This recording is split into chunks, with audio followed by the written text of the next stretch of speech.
by other ministers much later. Cabinet, which met quite late yesterday, noted with satisfaction the decision taken by the monetary authorities to abolish the multi-currency system and replace it with a mono-currency as contained in Statutory 142, Statutory Instrument 142 of 2019. This measure is a critical step towards the full restoration of the Zimbabwe sovereign currency as envisaged under the Transitional Stabilization Program. Cabinet also applauds the other supportive measures being introduced by the Reserve Bank of Zimbabwe to bolster this initiative. Further, the commencement of meetings of the social partners, that is, I think, sorry about this, I think there's something happening. Is this okay? I was talking about the meetings of the social partners, that is government, business and labor under the tripartite negotiating forum is actually indeed a welcome development as it fosters a collaborative approach to the development of the national economy. Cabinet calls on all citizens and stakeholders to close ranks and give maximum support to these measures which are designed to ease the plight of all our people and to place our country's economy on a firm growth trajectory. As Zimbabweans, let us be driven by the sense of national pride, self-belief, and the commitment to guaranteeing the integrity of our financial system. Cabinet was also briefed by the Minister of Transport and Infrastructural Development on progress regarding the Lions Den Kafue Railway Link project, which is being promoted by the government of Zimbabwe and the government of Zambia. The construction of the railway link will provide the shortest route to the ports of Beira in Mozambique and Durban in South Africa, and thus give both countries a competitive advantage over other routes along the north-south corridor. The tender for the selection of the winning bidder for this project is due to be closed on the 18th July 2019. On the reforms, Cabinet approved the Zimbabwe Media Commission Bill, which was presented by the Minister of Justice, Legal and Parliamentary Affairs, Honorable Zanu-PF. This bill is part of the ongoing reforms to align the country's laws to the Constitution and arises from the repeal of the Access to Information and Protection of Privacy Act, commonly known as IPA. More specifically, the bill provides for the establishment of the Zimbabwe Media Commission, its powers and functions, as well as the financing thereof. The ultimate objective is to merge with a vibrant, non-polarized, diverse, and pluralistic media sector, which positively contributes to the deepening of the country's democratic processes and the socio-economic development agenda. Cabinet received and approved a presentation by the Minister of State for Presidential Affairs and Monitoring of Government Programs of 96 proposed priority projects from ministries for the third 100-day cycle of the Second Republic. The third 100-day cycle will run from the 8th June 2019 to 16th September 2019.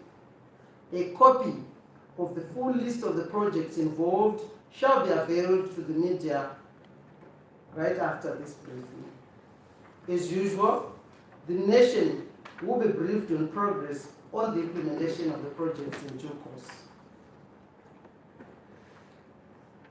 Then there was a report which was given, a report back on the 12th Africa-US Business Summit, which was held recently in Maputo, in Mozambique. The summit offered Zimbabwe the opportunity to advance its re-engagement exercise as well as to promote investment in the country. Highlights of this summit included His Excellency President E.G. Mnangagwa was meeting with General Electric, an American company, which is set to partner with a Chinese company on the construction of the Batoka hydro project.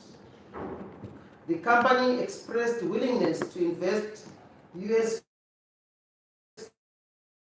40 million towards the modernization and maintenance of the hospital infrastructure and the training of healthcare providers at our hospitals, which are Paralenyatwa, Harare, Mpilo, and Karifa hospitals.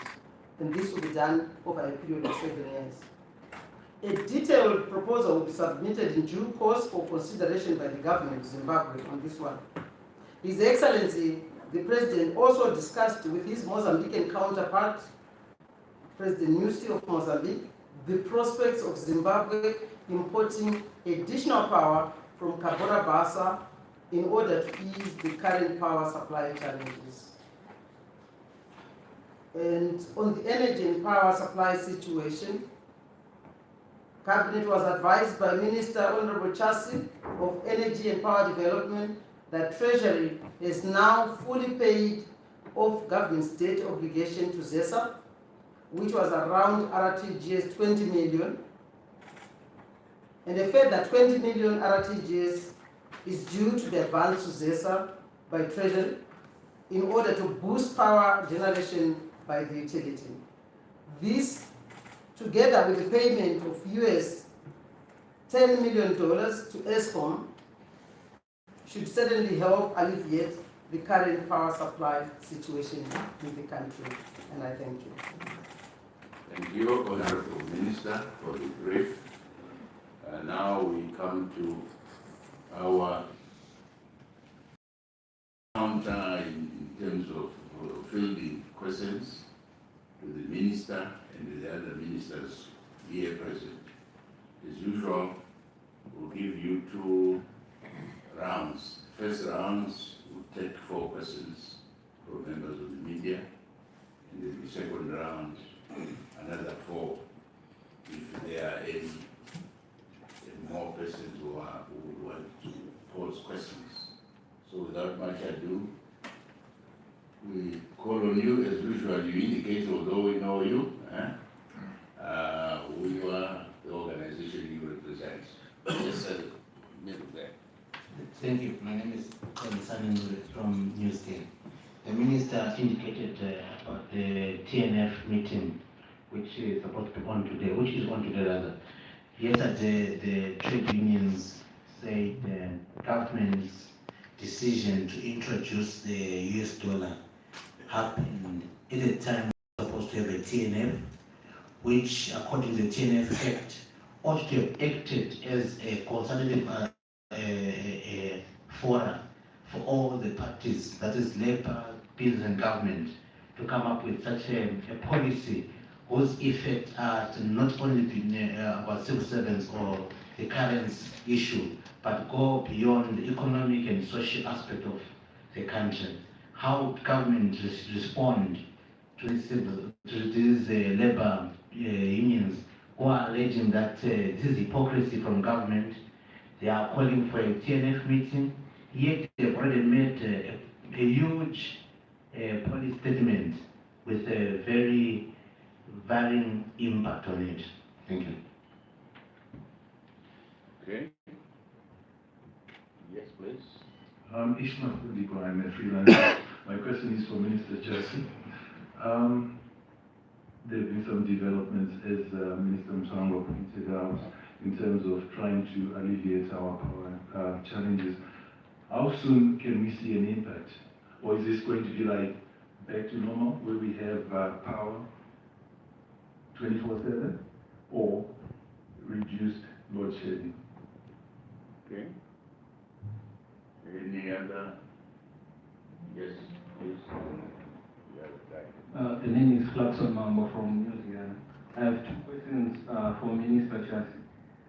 The first one is the US 10 million that was paid to ESCOM going to unlock the 400 megawatts that you spoke about the other time? Then the second question is there any consideration being made to get demo online given the production challenges at Wangi? And if not, then why? Okay.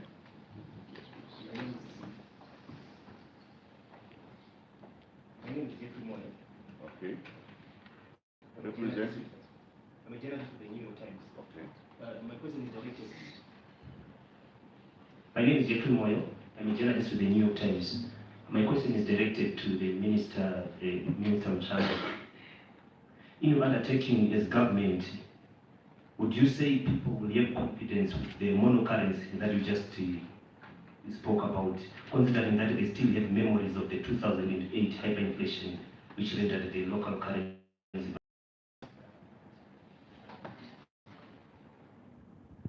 Okay. Over to you. Thank you very much. That was for the Sunday Day. I see the minister, our Minister of Public Service, Social Welfare and Labour is not around, but I think this is something which we can tackle. Yes, the TNF negotiations are actually going on now, from what we're told by the minister. And I just want to say, as the President is actually clearly saying, the scrapping of the multi-currency system in the adoption of a single domestic transactional unity, it's actually a country moving to normalcy. This is the conditions which were said by the President are clearly in place, that there were key fundamentals which government had to look at, and the decreased spending, increased revenue, and budget surpluses, and those have been achieved through the sweeping embarked upon since October last year. And honestly, any government, I don't know how many countries in the world who actually use multi-currencies. And I think it's only normal for the government to have taken that decision to make sure that we rescue our own poor people who are actually living under very, very poor situations. What has been done is removing that basket of currencies, and our currency then will remain there, which is our domestic currency, and which is what our people are earning. We know that everyone who is working in this country earns RTGS or bonds, and it was unfair for everything to be charged in US dollar, as we were witnessing in most of the shops. The affordability of goods and services by the majority. That's exactly what any government which is mandated to look after its own people should be able to do. We also have to make sure that not much has changed, because those who hold nostro accounts can continue to maintain their accounts. So I really feel that we are on the right track, and there is actually absolutely no hypocrisy from government. This is when we moved into the multi-currency, which was introduced sometime in 2009. It certainly was it helped to stabilize the economy. It did not give us control as a government of monetary policy, and it left us at the mercy of the US dollar pricing, which has been a root cause of inflation. So when you can actually see the majority who earn Zimbabwe dollars, either RTGS or bonds, and walking into a shop where all prices are actually marked in US dollars, this is actually disadvantaging the poor of the poorest, and actually giving the few who actually have the US dollar, who have access to US dollars, an advantage. So it is only a government of the people which looks at the majority and see how unfair this situation was and unsustainable. We would continue. The social contract is a very good thing, and we have all reason to believe that all Zimbabweans are looking at that social contract to bring positive results to the economy and social situation in our country. The other question was directed to Honorable Chasi. That was from Mr. Mafundikwa. How soon can we see an impact on the protest? Thank you. Thank you very much. It's always a pleasure to answer questions that have to do with very important matters in our country at the moment, our generation. Yes, there have been developments over the past few days. As I indicated earlier in the weeks when I was appointed, the resolution of our power issues falls on all of us as Zimbabweans. We have got to deal with the supply side of power and also deal with the demand side. A key point to consider is the fact that we must pay our bills, all of us. Very easy to criticize lesser and so forth.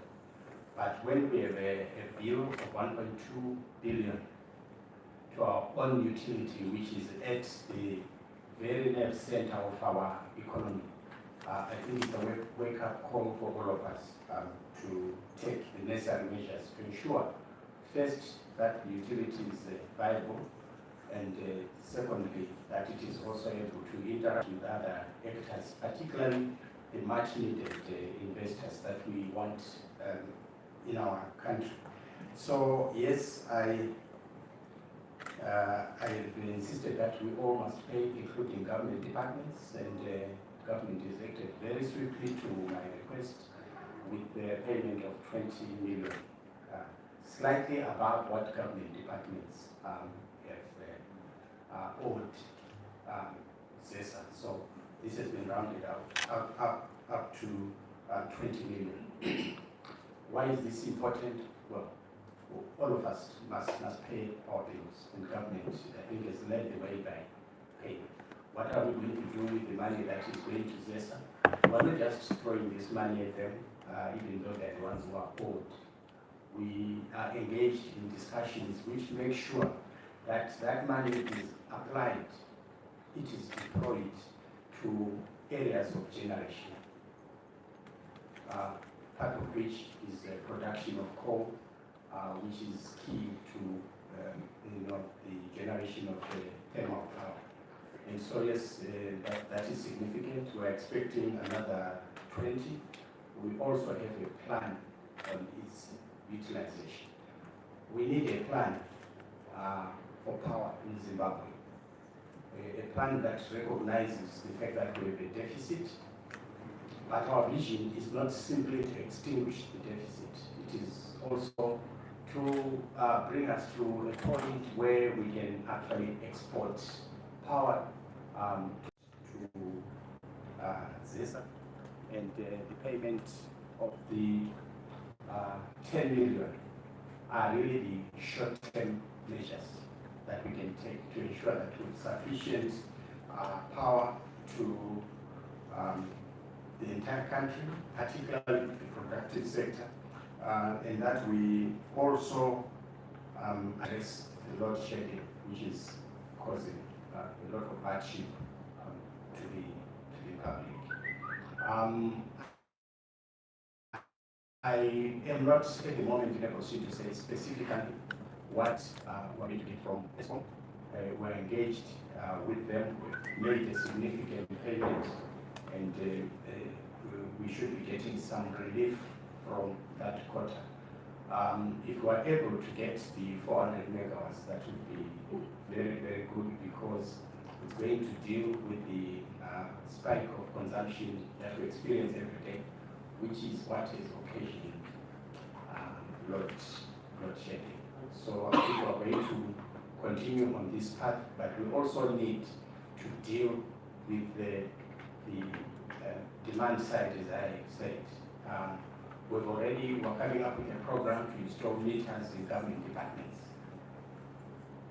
We've already installed at my own ministry is a meter. Minister will be coming to your ministry to install a meter so that we manage our own consumption. We are also looking at efforts to disengage as many as possible of our consumers from the grid during the day, which means that we need to look at solar in a very, very direct way and deliberate way.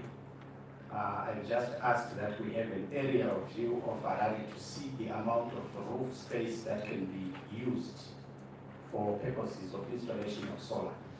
Once we have that, we hope to excite pension funds, financial institutions and others who have an interest in green energy, because that is the way to go. And we can begin to cover our roofs with solar panels and generate power, which gives all economic players freedom to do their work without interruption. But I think that we will be turning the corner pretty soon, but we must not sit on our laurels. We must continue to work on the balance sheet of power and engage investors with a view to knocking off significant chunks of the megawatts that are in deficit until we clear. When we clear that, then we go into profitability as a country in the sector of power, and we should be able also to make a significant gains from that. Thank you. Okay. I'm not sure if you handled the question now with the payment of US dollar 10 million. You dealt with that. Yes, I And did. also any consideration for them also? Oh, yes, yes. Yes, we're paid 10 million to ESCOM. These are our neighbors, our sisters and brothers. And often we come to each other's aid.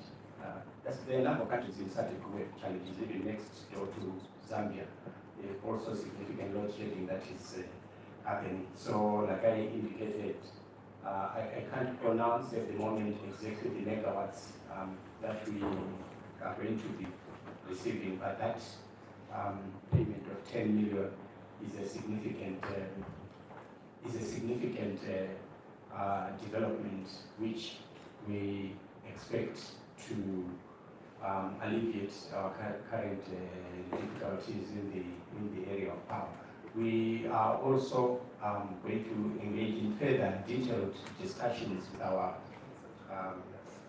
neighbors in Mozambique, HCB, also after the intervention by the president on his recent visit, to now work out the details as to what is it that is possible, and at an appropriate time we'll be able to communicate with you the exact agreements that we have reached and the power that we will be getting and when. Thank you. On DEMA, yes, we are currently focusing on short-term measures that will bring relief to our country insofar as power is concerned. I'm currently engaged in studying what really is required in order to ensure that DEMA comes on board. It is a suitable project to look at because it's already in existence.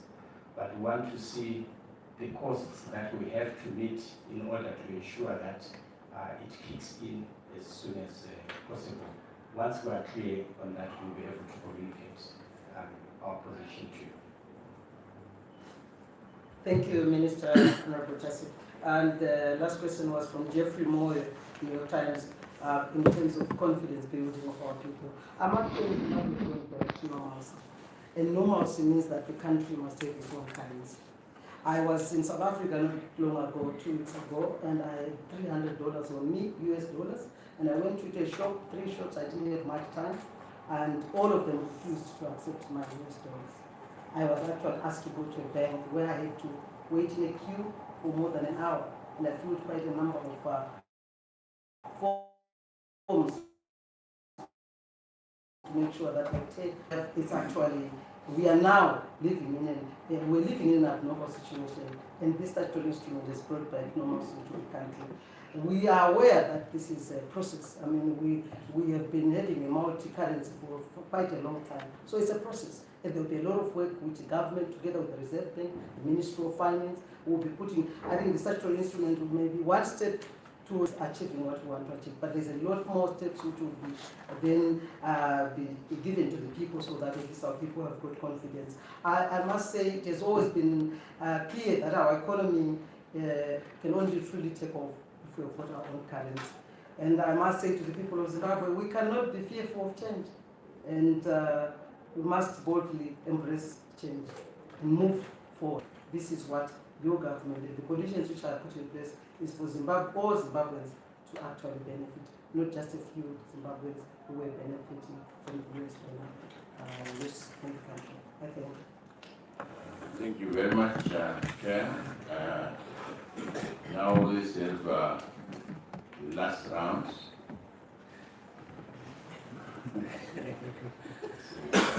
Anyway, we'll see what we can do. Let me start with you. Then, Costa Nkomo from Costa Nkomo with newzimbabwe.com. I just want to understand if the country still has to expect a new currency in the wake of the Statutory Instrument 142. Okay.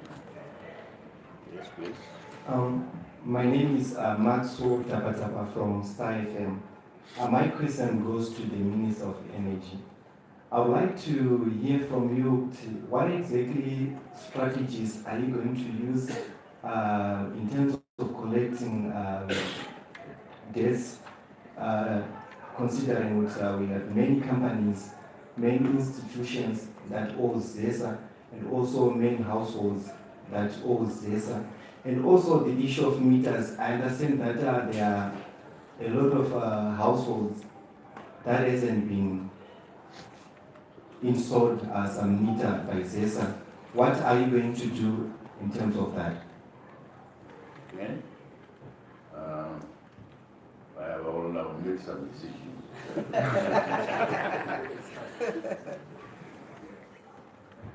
Privilege, Deutsche Welle, the German international broadcast. My question is to Minister Chas. In terms of Kariba is our major source of power, but because of the critical dam levels, maybe if you could appraise us on the levels, how critical is it now, and how much more time are we left with before the end of the year as we expect rains? Yes, please. Thank you so much. My name is Perfect Shomani from ZFM. I want to find out, before the advent of the multi-currency regime, duty was paid in local currency.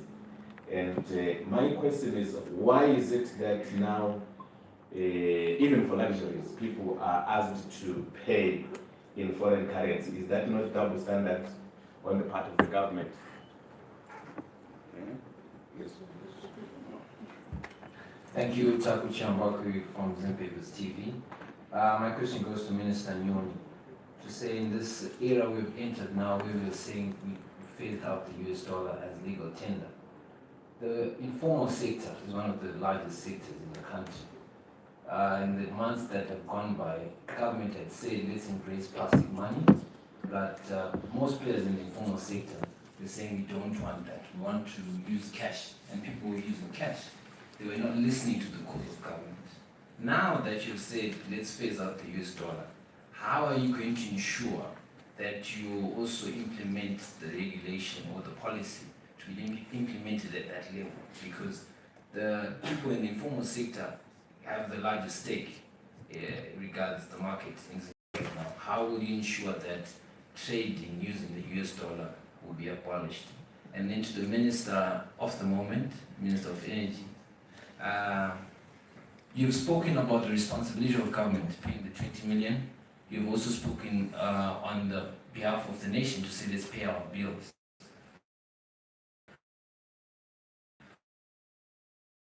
The leakages that have been taking place. What are you going to do? You've told Minister Mutangwa that you're bringing a meter at your office, but what about the manager at ZESA who knew of the El Nino that was going to come and did not react on time to save the country from all this, these problems we're facing? Please, I'll leave only the one. Sarandon Scott Maguti, the camera VOA. Opens on the new measures are expected, but there seems to be confusion. Nenya Zemanostro, Urmele ku Manikizera and Manostro, Twangashi takes some of my baby, and she's my exporters, my individuals. Okay. Yes, we will then have one last one that will back. Okay, thank you so much. Thank you. My name is Leopold Munende. I'm with newszimbabwe.com. My first question is, does government have the capacity to implement the policy and counter the effects of the black market? In the past, government has tried, but money changers are more strict. So do they have capacity to deal with that this time around? And then the second one, it's in relation to what to the Minister of Information, Monica Mtwanga's last statement. She said that US dollars were being collected or abused by only a select few. So we're not asking this question, will be a disservice to our viewers. Names were dropped at Zanu-PF League. Did cabinet? Thank you very much, Andy Hodges. I have two questions. Government will soon be increasing the salaries of civil servants, and one of the major issues of keeping the currency stable is obviously keeping government expenditure down. I want to know, first of all, government revenue, how will it cover the additional costs to civil servants in terms of pay increases, and will that not increase government expenditure? Second question is, and this is more of a comment I would like, please, is that the market rumors are going around that Western Union and other money transfer agencies are not paying out in US dollars, and in fact they're saying they will convert into dollars and pay out, and then it's created a bit of panic. So just a bit of assurance, in fact, that it's not true, and as per the Reserve Bank, that money will be paid out in foreign currency to people that go and get their diaspora remittances. Thank you. Right, let me give you the opportunity. And the last one. I'm my main question is directed to the Information Minister. Maybe if they can, she can clarify to us on government projections on the issue of inflation vis-a-vis the reintroduction of the local currency. Okay, we have had a mouthful, so over to you, Chair. Thank you very much. Yeah, that was truly a mouthful. Thank you very much. Just to introduce to you our new minister who walked in just after we started. Minister Nyoni is the acting Minister of Finance. So I was answering those questions before she arrived, and I want to give you the opportunity to answer the first question, which was from Nube Newsday. Was it Nonkoma? I think, newszimbabwe.com. They're going to be the new currency minister. And also quite a number of them, but anyway, tackle that one first and we'll go to the next. I think the answer is yes. The Minister of Finances announced that we are working, in fact the President did announce when he was in Haransa that we are working on having our own currency. We are working towards that. But for now, RTDS and the bond notes are the trading currencies. Our own currency is being worked on. I think that's the reply. Thank you, Minister Nyoni. Certainly our currency is denominated at this point in coins, notes, and RTGS, and all that is domestic currency. But as she said, rightly said, it will be coming. ZFM, I hope I'm right. The question was directed to Honorable Chasi. What strategies are you going to use to collect debt, considering too many people owe CESA? And also the issue of many households with no meters. Thank you very much. I want to start with an appeal to you who are here and the broader Zimbabwe. Power generation is central to economic development, and we really must do everything that is necessary to ensure that ZESA is viable from the point of view of us paying our bills. Absolutely essential. Huge amounts are owed by commerce and industry, by local authorities, by the generality of the public, which includes you and me. We need to pay our debts.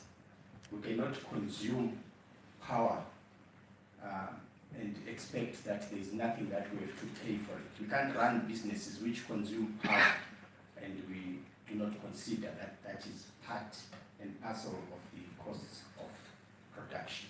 So I want to have a very direct appeal to commerce and industry. Those companies that owe, please pay. Local authorities, please pay. Members of the public, please pay. Government has paid, it has led the way, but we should never, as a nation, allow ourselves to get to this point where we are now. In that area, because it helps us in managing our consumption of power. A very, very critical point. I met ZESA on Monday and emphasized and re-emphasized this. So some of the cash that we have direction, it is true that there are new areas where people have not been given meters. We want to ensure that a new construction of houses that is happening, that we are in a state of readiness to ensure that the power that is consumed within the context of meters. So this is a very, very critical point. Can I proceed to privilege? Sure. Yes, privilege. You asked me a question concerning Kariba. Kariba is now at 28%. When you say 28%, we're making reference to what electrical engineers term live water. So if you don't understand anything from today, there is dead water, there is live water, that generates power. Now, 28% is what is there for us. We are hopeful that we will have a rainy season that will raise the levels of the live water. It's very important that we must have a plan on power in the country. And the ministry is currently engaged in coming up with an integrated resource plan. What do I mean by that? I mean that we need a multiplicity of sources of power, because dependence on one source of power results in the challenges that we are facing now. We've got no control over the rains. We don't know when they are coming, how much is coming. It could be a cyclone, we don't know. So we need to hedge against the risks that are attendant on the usage of hydro power, because we can't control that bit. So we are looking at where investors who are interested in wind power, in gas, in solar power. We've done preliminary work of establishing the areas which are optimal for the production of solar power. And as I indicated, I would like to know the roof area in the urban areas, so that we can get investment even on that and disengage some consumers from the grid during the day. And if we do all those things wholesomely, we should be able to deplete the extent to which we need load shedding. I think we've all felt the discomfort that comes with this, and which is why I say that if there is anything for us to benefit from the challenges we are currently facing, it's that we must work together. It's not about government sorting out the problem, or the Minister of Energy, or ZESA. We all must pay. The public owes about 350 million to ZESA. That money must be paid. We can be critical of them, but we still must pay for what we consume. And that's there was a question on ZESA management. Yes, that was Chamber. Yes. It's very, very important. Everything starts with governance. Everything starts with governance. ZESA must be properly governed, and we are working on that. But not only governance, proper management, by people who realize the importance of the work that they are involved in, the centrality of the generation of power and its expenditure to economic development, to the livelihood of Zimbabwe as a whole. my position is very, very clear. If you are complicit in conduct that causes loss or damage to ZESA or the people of Zimbabwe generally, you must answer for it. It's really that simple. We are engaged at the moment in, we just completed our study of the forensic report. And anyone who has a case to answer must answer. Anyone who must leave ZESA must do so. We would like people who have the national interest at heart and not people who are there to make money for themselves. I hope I've answered that question. Thank you very much. Thank you, Minister Chasi. The other question which was left out there is from Perfect ZFL. To you, Honorable Minister of Finance, he says this question was before the advent of multi-currency, duty was paid in local currency. And now we hear that the duty will still be paid, will be paid in US dollars, but I don't think it's correct. But anyway, Minister of Finance issues. Thank you. You want to add as the Minister of Justice looking at me? Yes, go ahead.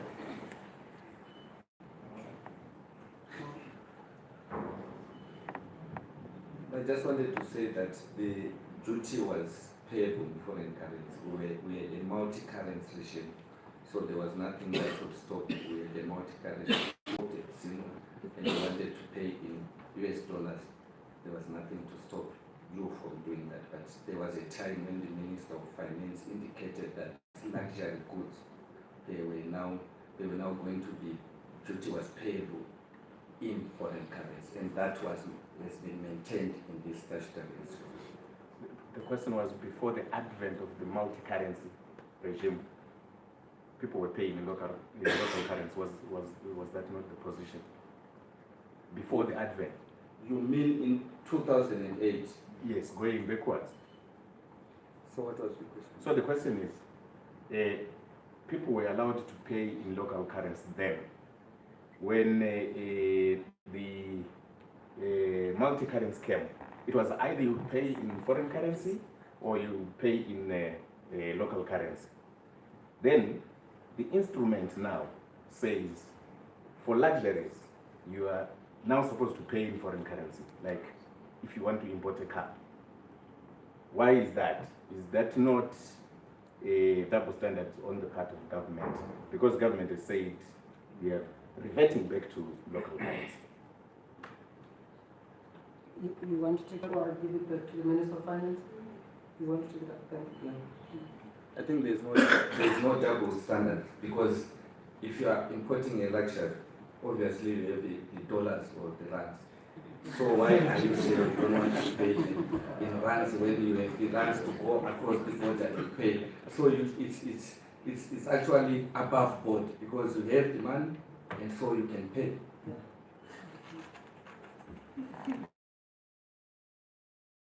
I think that is, it takes us to, again, Chamba to ask me space to get this new statutory document. Oh, sorry, got me right? Yes, thank you. I think this question was that SMEs were having problems transacting. They were demanding more cash than swiping. I don't think that is totally true. Some SMEs preferred to do EcoCash, and there are some who had their own machines, that they are transaction machines. And the cash, yes, they wanted it because it was available. And it's very easy and more convenient for an SME to be paid in cash than swiping, especially those that don't have the transaction machines. But now that we have a mono currency, I think it streamlines the economic actors, because there was so much money out there. People wanted foreign currency so that they could then go into the black market to change. But now I think with what is happening now, everybody will be comfortable with the system that is attained. Thank you, Minister Nyoni. I know Honorable Chassis has already dealt with the management of CESA. The Voice of America, you did ask a question, but I'm not going to if you can. Pane kusanzwisisa muvanhu nenyaya dzemanostro nenyaya dzana Western Union and so forth kuti vanhu are they able kuti vamba vachikwanisa kuzvitoa mari dzavo ari ma-USD kana kuti vakumanikisa kuti vange vachitengesa mari dzavo kumabhanga kana kumabheroti change. muchitarisa musiyano pakati pema-exporters nema-individuals nemacompany. I think basa guru riripo sekutaura vandamboita basa guru riripo kuministry of finance kuRBZ nesu information kupa vanhu information yakakwana. Information iripo statutory instrument iripo panambera haina zvakadaro haichina hapana zvinochinja sekutaura kwandamboita kuti hapana zvazvinochinja ane US dollar yake mhomwe haana mhosva unogara nayo kana akuda kuichinja anoenda kubiroti change ochinja mari yake oenda unotenga mushonga. Ndozvazvinotaura vane manostro accounts avo vane mari yavo zvakare iri kuramba irimo mumaakaunti imomo hapana ari kuitora saka hapana zvachinja ndezvokuti legal tender it's actually local currency. Ndoda kuti ndiende kumberi if you allow me. I think that's okay. Minister, unless you want to get anything. Yes, I think his question was that he implied that people will now be forced to sell their money or to use their money differently from what they intended to be. I think there will be nothing like that. Your money in the bank, in the currency you have it, will be your money to use it as you please. But I think the difference is now that you have to change your money through the bank rather than through the black market. Thank you, Minister. And then there was another question which was talking about a list. This was not discussed in cabinet. Cabinet, they don't discuss allegations. We are waiting for the police to do their job, and those who will be found guilty, they will be dealt with according to the law. And the other question was, does government have capacity to, what was the capacity all about? Black market. I was saying that government has tried to deal with the black market, but in the past the black market has always resurfaced, sometimes even stronger. This time around, will you be able to deal with the black market? Let me touch it together with Andy Hodges. So, yeah, okay, thank you. Let me touch it together with Andy Hodges, who says there are key fundamentals which should be in place for introducing local currency. And I think this is the key fundamentals which I talked about, which actually decrease expenditure and making sure that at least there is now a budget surplus. These are issues which we looked into before the introduction of the currency. And these key fundamentals are now in place. We actually regained control of our budget. As I said, through decreased spending, we have also increased revenues, and for the first time in the recent memory, we have got a budget surplus. So the key fundamentals are now in place, and this will continue to happen. And in terms of saying government certainly has capacity to do that. That's why I'm talking about the key fundamentals being put into place. Certainly are capable. But also, Minister, yes, I think the black market really is the responsibility of all of us. I think all of us need to take responsibility to ensure that we transact and run our economy properly. And what caused the black market, I think we are all aware that there are some people whose business was to trade in foreign currency. Now that foreign currency has to go through the Reserve Bank. We are hoping that because we hope that there will be less of it in the market, then people will have now to go to the bank. That will keep that. But because now it's illegal also, I think as the Minister says, government needs to continue to be capable of keeping it. But it's not the responsibility of government alone. It has to be a responsibility of all of us, not to trade in foreign currency, but to use foreign currency for what it is meant to be used for, not to make it a business. Certainly, thank you, Minister. Let us work together as one people for the success of our country, for Zimbabwe we all want. Thank you. Inflation projections. Sorry, Inflation projections. Oh, there's a question which was... Yes, on the inflation. On inflation. Would you want that question or you're clear? Yes, yes. You are clear, you want him to repeat it or you are clear? Yes, I think I'm clear about it. Okay. He was saying the projection on inflation given the introduction of the symbol. I think inflation really is fueled when you have too much money chasing little goods. And where we are coming from, we had a lot of cash in all currencies chasing few goods. Now that it is streamlined to have a mono currency, I think we are on the road of harnessing inflation. Because now we are not going to have every currency in the market chasing few goods. We are going to have our currency chasing the goods that we have. And we will still have the challenge, but I think this is the first step towards managing inflation. I do apologize, Minister. I just wanted to clarify my question. Because the government will be increasing civil servants' pay soon in the near future, that obviously is technically unbudgeted expenditure, which means that government expenditure will go up, which means government may need to go into the market and borrow. The question is how will government finance that? Will government be able to live within their means so that that's the underpinning of TSP? It's important that government obviously constrains expenditure and doesn't go back and go to the central bank and with overdrafts and issue treasury bills.